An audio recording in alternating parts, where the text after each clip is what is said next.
Guys 1947 में जिस $1 की कीमत लगभग 1 इंडियन रुपीस थी, आज फरवरी 2025 में उसी $1 की कीमत 87.29 इंडियन रुपीस हो गई। 87.29 ये अभी तक का ऑल टाइम लो वैल्यू है। कभी भी इंडियन रुपीस इतना वीक नहीं हुआ है अगेंस्ट डॉलर। देखिए, किसी भी करेंसी का वीक या स्ट्रॉन्ग होना कई फैक्टरों पे डिपेंड करता है। फरवरी 2025 में इसका जो मेन रीजन है वो है यूएस की टैरिफ पॉलिसी।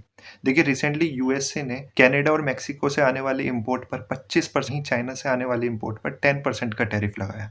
जब भी कोई कंट्री किसी भी दूसरी कंट्री के इंपोर्ट पर टैरिफ लगाती है तो वो कंट्री भी रिटेलिएट करती है, और तो इसी को हम ग्लोबल ट्रेड वॉर कहते हैं। बट ये जो टैरिफ है सिर्फ उन कंट्री को इम्पैक्ट नहीं करती है जिन पे ये टैरिफ लगाया जा रहा है, बल्कि आसपास की जो कंट्रीज है उनकी मार्केट को भी अफेक्ट करती है। जैसे ही यूएसए ने ये टैरिफ अनाउंस किए, जो डॉलर का इंडेक्स वैल्यू है वो 1% से बढ़ गया।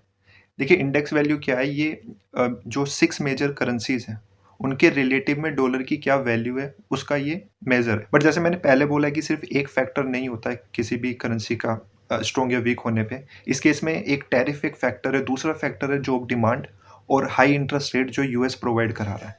देखिए, जब भी डॉलर की डिमांड बढ़ेगी तो दूसरी करेंसी उसके मुकाबले वीक होगी। देखिए, जब इंडियन रुपीस डॉलर के मुकाबले वीक होता है तो हम उसे डेप्रिसिएशन कहते हैं, और अगर स्ट्रॉन्ग हो जाए डॉलर के उसमें हम एप्रिसिएशन कहते हैं। बट ये जो डेप्रिसिएशन है इसके पॉजिटिव और नेगेटिव दोनों इम्पैक्ट होते हैं। नेगेटिव इम्पैक्ट की बात करूँ तो उसका जो सीधा इफेक्ट है वो इम्पोर्ट पे पड़ता है। देखिए, जहां पहले हमारे इम्पोर्टर्स को किसी चीज के लिए 50 रुपए देने पड़ रहे थे, अब उसी चीज के उन्हें 60-70 रुपए देने पड़ेंगे। तो आप जब एक चीज महंगी खरीद रहे हो, उसकी मैन्युफैक्चरिंग कॉस्ट है वो बढ़ेगी और मार्केट में जो उसका प्राइस है वो बढ़ेगा। तो ये है इम्पोर्टेड इन्फ्लेशन। दूसरा, वे मल्टीनेशनल कंपनीज जिनके डेप्ट फॉरेन करेंसीज में, उनके लिए भी नुकसान है। कहाँ तो उन्हें 50 रुपए का इंटरेस्ट देना था, अब सेम ही लोन पर उनको 70-80 रुपए का इंटरेस्ट देना पड़ेगा। एक जो दूसरा इम्पैक्ट पड़ता है वो पड़ता है एफडीआई पे, फॉरेन डायरेक्ट इन्वेस्टमेंट में। अब क्या है, कंपनीज ने इंडियन मार्केट में पैसा लगाया हुआ है, अब उन्हें दिख रहा है कि यार यूएस से ज्यादा इंटरेस्ट मुझे दे सकता है, तो वो इंडियन मार्केट से पैसा उठाएंगे और वो पैसा जाके यूएस मार्केट में लगाएंगे। तो उसके वजह से जो इकोनॉमिक ग्रोथ है वो भी अफेक्ट होती है। पॉजिटिव साइड की अगर मैं बात करूँ तो एक्सपोर्टर्स को उसका फायदा होता है। जैसे यूएस का कोई कस्टमर इंडिया से जो कुछ खरीद पा रहा था, वो पहले $1 की 2 चीज खरीद पा रहा था, अभी उस $1 की वो 3 चीज खरीद पाएगा।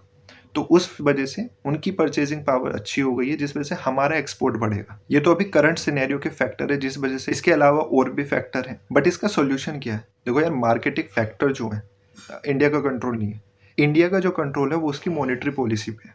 अब जब आरबीआई अपनी मॉनेटरी पॉलिसी कमेटी के साथ बैठेगी, वही डिसीजन लेंगे कि किस तरह हमें डॉलर की वैल्यू को स्टेबल करना है, इंडियन रुपीस की। ये मॉनेटरी पॉलिसी कमेटी क्या है, ये एक्सचेंज रेट क्या होते हैं, उनका टारगेट क्या है, मॉनेटरी पॉलिसी करती क्या है, ये चीज हम डिटेल में समझेंगे गाइस नेक्स्ट वीडियो।